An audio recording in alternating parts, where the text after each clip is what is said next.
Assalamualaikum warahmatullahi wabarakatuh.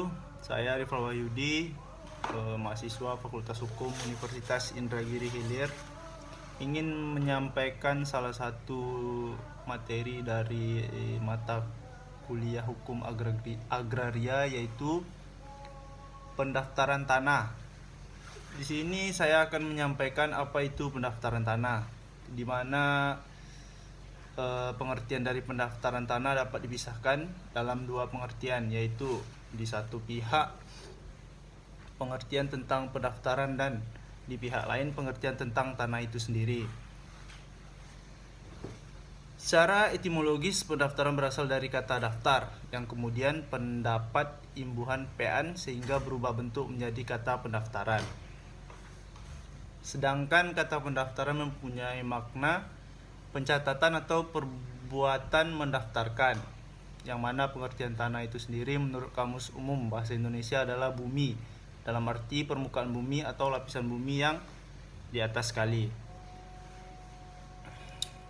Di sini pengertian tanah dapat dijumpai dalam pasal 4 ayat 1 UU PA yang menyatakan atas dasar hak menguasai dari negara sebagaimana dimaksud dalam pasal 2 dinyatakan adanya macam-macam hak atas permukaan bumi itu sendiri.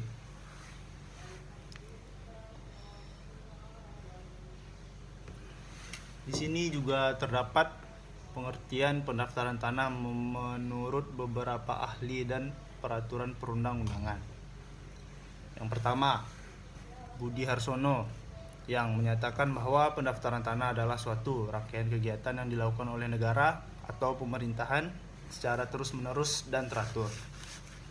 Yang kedua, menurut Effendi Perangin yang menjelaskan bahwa pendaftaran tanah meliputi satu, pengukuran, pemetaan dan pembukuan yang menghasilkan peta-peta pendaftaran dan surat ukur. Dari peta pendaftaran surat ukur dapat diperoleh kepastian luas dan batas tanah yang bersangkutan.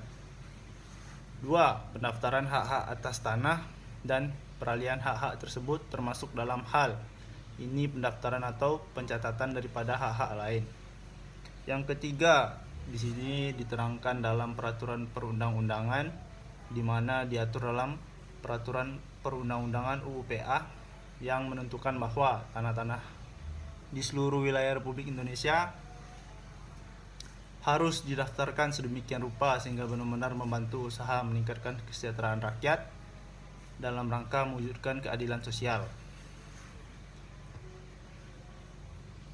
Di sini juga tertera yaitu tujuan pendaftaran tanah.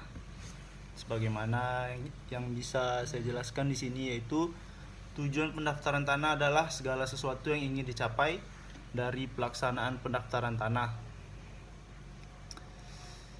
S. Ropton Simpson mengemukakan maksud pendaftaran tanah dapat dibedakan dalam dua tujuan untuk mencapainya, yaitu yang pertama, tujuan yang bersifat fiskal, diantaranya diperlukan untuk perencanaan pembangunan dan perpajakan.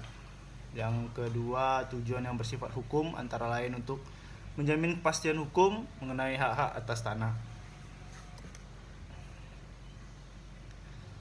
Selain itu, di sini juga terdapat asas-asas pendaftaran tanah, yang mana pendaftaran tanah di Indonesia memiliki azas dalam pelaksanaannya.